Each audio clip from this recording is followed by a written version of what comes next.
tous azimuts.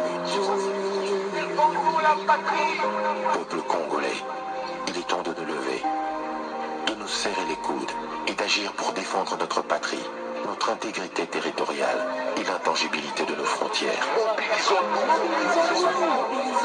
La République démocratique Batela Ekolo, Bendele Koyate.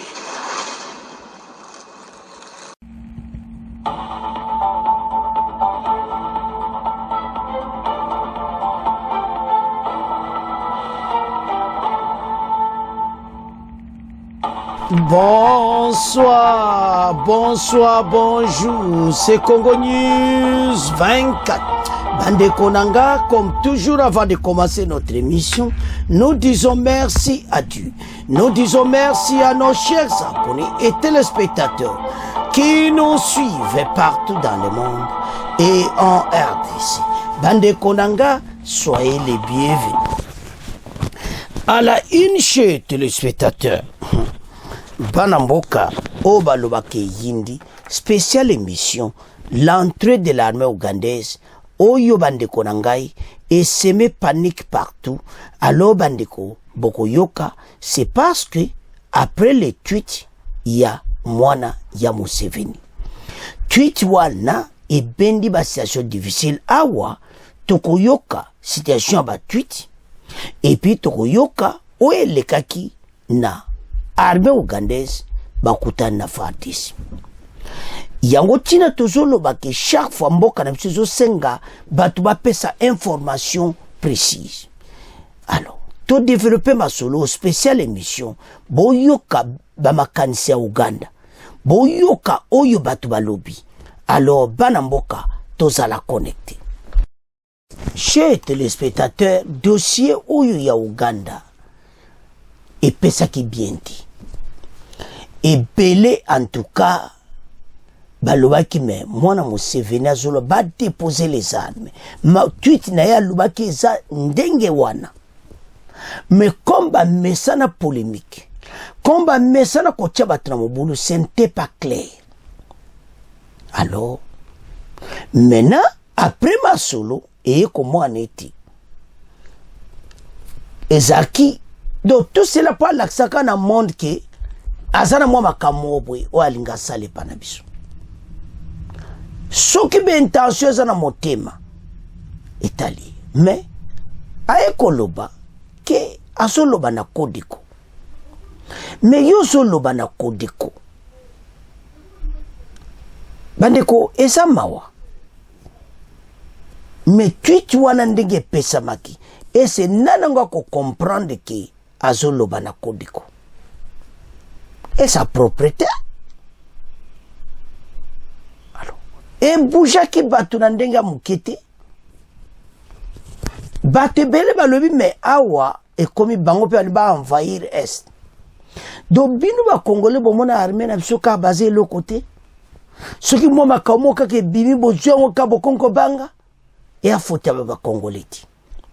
Armée zale tellement infiltrée à tel point que tu comme faible mentalement. Vous croyez que Oyo Rwanda sale panabisu Uganda ko sala ouvertement soka za sala na simanda kuna bango il ne peut pas.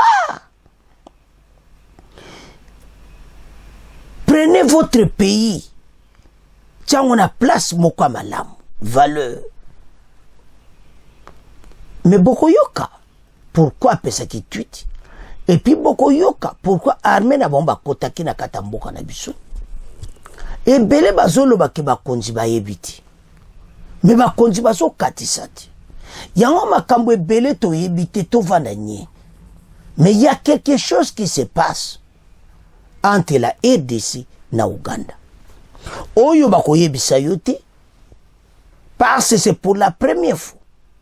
Basa la réunion, l'autorité à Kinshasa ba katsa ba kende kuna. Ba bengisi l'autorité na Kinshasa ba kende ko solola na Uganda. L'autorité na biso baza koya pona masolo ya kosakana te. Alors, makambo so tozoloba mbo comprendre te qu'il y a quelque chose qui se passe. Mais bango pe boya na système alika moko boy oyo eze kene malamu poso ekema be to commencer na problème. Alors émission yo boza la prudent bolanda oyo koloba na émission oyo. Uganda bazibeta ki masolo na bakonzi na biso. Alors, maintenant nouvelle autosuffisance na source, tomeka kokabole yango batuti ya Museveni et puis rencontre à faire d'ici ya biso na bango. Ndenge bakutaka opération ya ADF ou eza différent. Pourquoi? Totang. Après les tweets dont entrée de l'armée ougandaise en Ituri, suivez les réactions live. Après les tweets controversés du chef d'état-major de l'armée ougandaise, donc Boyebi Mwana Museveni, Oyo Aza, chef d'état-major, qui sème d'être le fils du président Museveni, des rumeurs se propagent au sein de la population de l'Ituri au sujet d'une occupation de leur région sous couvert d'opérations militaires contre les rebelles de Kodeko. Tout le monde a très bien. C'est par la rivière Simuliki que les troupes de l'armée ougandaise ont franchi la frontière congolaise dimanche après-midi. Cela a semé la panique au sein de la population civile, d'autant plus que le chef d'état-major de l'armée ougandaise, IPDF, a annoncé avoir déployé ses troupes dans cette partie de la RDC pour protéger les aimants contre les massacres des miliciens de la coopérative pour le développement du Congo, Kodeko, une milice native dans la région de l'Ituri. Alors, bokansi tweet oyo, yazo tutango na orgueil na yi. Yango mone bendela bango ba problème ako sakanati Uganda. Boyebi, d'autant zoya na ba tweet na yi, eyeli ba problème. Mbalele ki ba kebisaka ye, na ministre affaires étrangères, na ba défense, ba akeba na ba tweet. Makambo bo sololi pour na dossier à Kodeko. Mais comment il y a un sango comme le dossier moko monene? Mais na simanango, il y a quelque chose qui se passe entre les deux. Il faut raisonner musika. Uganda na Rwanda bazaki pe na ba cop na bon ensemble, mais pour le moment Kagame comme une gangi. Lokola Zigoma na Bukavu Museveni kuti na ndimite kaza suna parole panai. Do ba cop na bango oyo basalaka et comme une situation difficile. Alors, awa ba meko développer que situation à Kodeko oyo et comme une situation oyo et comme kobima makambo ebili. Au développement après toya na réunion à Fardis. Mwana Museveni na ebite so abima anan. Et qu'on trouve les populations, c'est sûr. Bokanisi vande ba yiwana bisu to yebe lokote. Ba konji ba yebi. Ils ne peuvent traverser na batang ba ke de côté Kodeko azali. Ba ke directement na mboko Kodeko azali. Pour en finir avec Kodeko. Kodeko a touché pe batona ba. Makamona ba. Donc tant otala biloko wana. Et ça m'a cambo très dangereux, pe ba kontipe faut pas à la prudence. Koto yo biso to na to bongisa. Kodeko na ba minduke beta milicio comme sur situation mosusu. To lingi angote. Donc c'était clair sur le dossier à Kodeko. Mais bandi ma lisu bangote so ba sengi ba ya po kaga nde bandi ma ki ya yaki. Tala tuto apesi. Le kolo bandima ga okota ya pesi tweet na epona ko tia ba bima soki na. Et so pesa propriété. Alors Maintenant, il y a quelque chose qui se passe. Toujours est bâti. Mais selon Gilles Ngongo, on a porte-parole de l'armée nationale Ituri. Alors, il y a une opération, il y a Boga. Mais il y a ADFT, les opérations conjointes. Il y a ADF, mais il y a quelque chose qui se passe. Ma solo n'a pas comme une et comme un niveau ni. Kagame azana Goma. Pour Kagame déjà banga ka relation ya biso na Uganda. Pour makambo tout. Au lieu to mon armée rwandaise ba koti na RDC bandaki na masolo Fatina Museveni si nzelo basalaki ensemble et combattia Kagame pembeni na ba kop na ye amoneka ke ba kop nepe Uganda ko gagner terrain makasi panabiso. Mais il y a quelque chose qui se passe. Na mikolo koye ko makamoto lo bokanga yango très bien. Totanga toyoka armée na biso. Nande balo ba konti baza koya. To comprendre pour. Tozana siwana. L'armée appelle ce lundi 17 février la population au calme. Pourquoi je penga la population au calme? Parce que situation toujours vivre pour le moment. Déjà tozana makambu ya ba Rwanda. Et ya ko baksama lisusu ya armée ougandaise.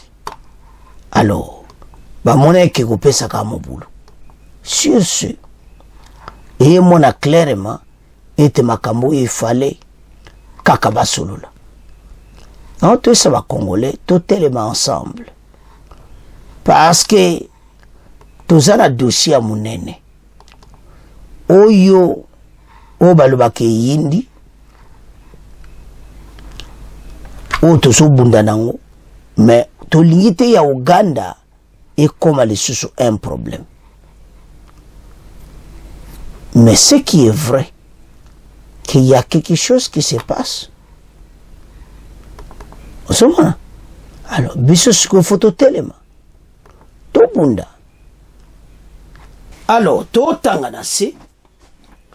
L'armée appelle ce lundi 17 février la population au calme et surtout à vaguer librement de ses occupations. Cet appel est lancé par le déploiement de nouveaux renforts de militaires ougandais sur le sol congolais à Boga, dans la partie du sud du territoire d'Irumu. Une première réunion sécuritaire a eu lieu ce lundi à Boga, 120 km de la ville de Bunia. Les phares de l'armée ougandaise ont échangé sur la mutualisation de leurs moyens dans cette partie de la province où les rebelles ADF sont actifs. Au cours de cette réunion d'harmonisation, les deux armées ont mis en place les mécanismes pour mener des opérations contre les ADF de manière ordonnée et planifiée.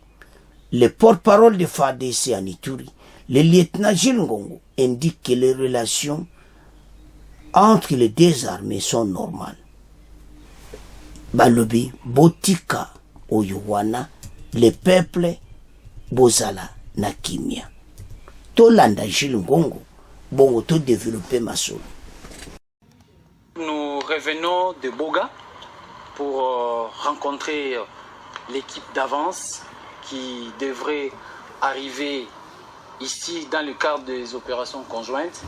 Mais avant d'y arriver, c'est la première réunion que nous venons d'effectuer avec le commandant des opérations militaires en Ituri, le gouverneur militaire. À son côté, il y a eu le commandant 32e région militaire et le commandant secteur opérationnel d'Ituri, également une délégation de l'armée UPDF. Alors après cette réunion, il y aura une autre réunion demain avec la grande délégation qui est déjà à Boga à ce moment ici. Après cette réunion, il y aura encore une grande réunion d'harmonisation avec une délégation de Kinshasa et de l'armée ougandaise. À ce moment-là, on va définir les actions menées dans le cadre de la mutualisation de forces entre UPDF et les forces armées de la République démocratique du Congo. Et donc, nous demandons à la population de rester calme. UPDF, ce n'est pas la première fois qu'il soit en Ituri. Vous le savez, dans les opérations conjointes de Boga, Bourassi, Tchabi. Et donc, c'est dans ces cadres-là, la population doit être calme, apaisée, parce que tout ce qui doit se faire, nous allons communiquer de manière officielle. Et c'est là pour l'intérêt de la population tout entière de l'Ituri Parce que notre effet final recherché dans ces opérations conjointes, c'est la paix et la sécurité de nos populations. De continuer à vaguer librement à ces occupations, de faire confiance tout d'abord à cette armée et aux institutions de la République. Il ne s'agit pas d'une attaque, parce que si c'était d'une attaque, moi je ne devrais pas être à Boga avec l'UPDF. Et donc soyez-en sûrs que nous sommes là pour vous, avec vous, pour vous et par vous. Nous allons revivre la paix dans toute quiétude. Et à ce moment ici, le vivre ensemble doit nous caractériser. N'oublions pas le contexte. Nous sommes dans un contexte d'agression. Et donc la population doit aiguiser du patriotisme, de l'amour du prochain et surtout de donner la bonne information. De ne pas jouer le jeu de l'ennemi, parce que si vous jouez le jeu de l'ennemi, vous serez considéré comme un ennemi. Continuons à vivre comme nous avons toujours vécu ici dans la ville de Bunia. Ça fait déjà 4 ans. La situation est sous contrôle. Nous continuerons toujours dans cet élan. Toyoki ndenga lobi. Mais tozomona qu'il y a quelque chose. Ezalaka boyete. Il y a quelque chose qui se passe na masolo na bango. Parce que Kagame de l'autre côté, azo bangapi. Est-ce qu'il y a peut-y avoir un changement de cœur à côté Ouganda? À part Masolo et ADF, dans la situation toujours bundana. Et s'il y a quelque chose qui se passe, parce que Bango s'approche na Kagame. Congolais monta ondima ke Uganda ko sala Rwanda mabe. Ou bien Uganda ko bebsa copie ya Rwanda. Congolais monta kondima yango. Même Ghana ondima te. Mais qu'est-ce qui se passe au juste? Masolo ne zakaka ADFT.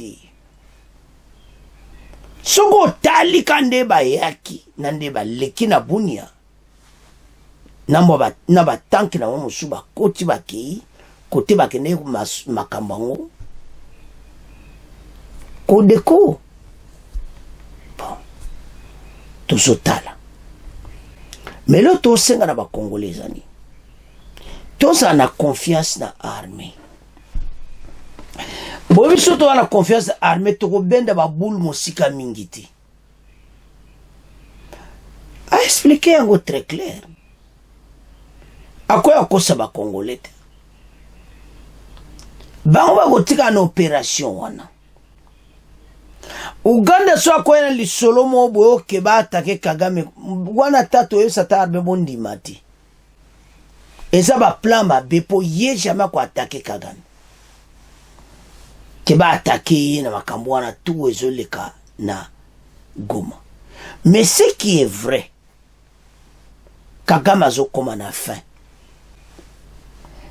Kolongwa Kagame za ekozala mystique. Bamindele oyo ya un plan. Touché au Kodeko, il faut les bomba kota ndengo na ADF bako mais ADF azobo magande Kodeko okotati. Mais asala ndeni bakomo ya lisubwe na batank bakamwebeli. Donc soto comprendre les situations yo. Tozana kimia. Adwa le tozana calme. Ba le masole za kitoko. Mais Congolais monda gondima ke Uganda ko participer pour la tata wana voisin na. Que basa la voisine ou bien balongo la voisine ou bien et ko salamati. Wa mengana oloba jamais Uganda o salaba. Parce mwana Museveni loba mi pona Kagame. Bon ne sait pas. Yé pas loba kamingi. Talaga makambo yokani ke bo me komi okomosa ba tweet. Que bino bo déposer les armes na Bunia. Donc so comprendre ngo mona qu'il y a quelque chose que alors que il y a un peu de Kodeko. Mais ba kondi ba keba na Uganda. Wala conseil to pesa. Quel que soit ba ina langage kitoko, boza na réserve. Bosuka na mon opération suja.